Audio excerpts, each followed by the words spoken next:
Good afternoon, everybody. Welcome back to another session of Peeking Over the Fence. And I'm Richard Landy. Welcome. This is for financial advisors or their teams who might be considering their next transition opportunity. So we are Bridgemark Strategies, we're a recruiting consulting firm for teams like yours. And we have helped well over 1,000 financial advisors go through the due diligence and the affiliation process. And so today I wanted to do a session with you about a topic and a concept that I should have brought up actually a while ago. I've been doing a number of these videotapes that are just ideas, they're tips, or real experiences with advisors, and this is one of those real ones actually. And what I wanted to talk today about is virtual staff, virtual assistants, right? So the other day I am speaking with a Morgan Stanley advisor. He's an $800,000, $850,000 producer. And he's 12 years at Morgan Stanley, and he's had his staff person for over 8 years, but he can't take her with him.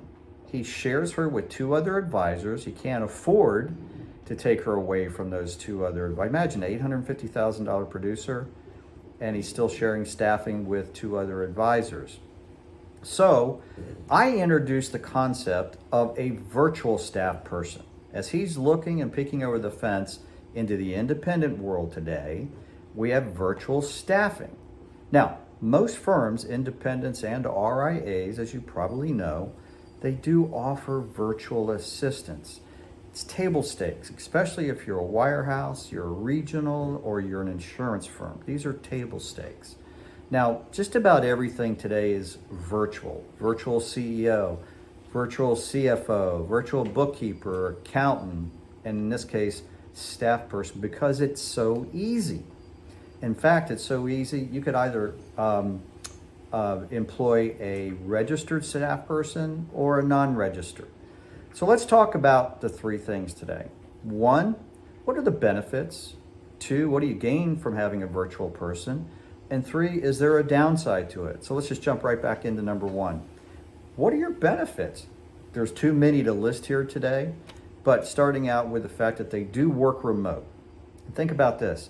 The savings could be as much as 40, 50, 60, 70% of the cost of a full-time staff person could be a huge benefit cash flow to you and your practice. Now, you can do it part-time. You can pay them by the hour. You can pay them by the project. There's no payroll. There's no HR. There's no benefits. You don't have to worry about vacation time. And they have their own equipment, right? So working from home, being remote, that's one thing, or they could be remote from the corporate headquarters of your new firm. Those are benefits. What do you gain from all this? Clearly, it's the time management, it's scale. You still get your client support, you get the administrative side, they take care of your clients, set your meetings, open new accounts, go through your email, they can do your marketing, and more importantly in all of this, they don't need any training. They already come prepared for you. So again, what do you gain? Too many to list here today. What's the downside number 3? Well, to be quite frank with you, I don't see any downside. But all kidding aside, one of those, it can be an emotional or personal choice.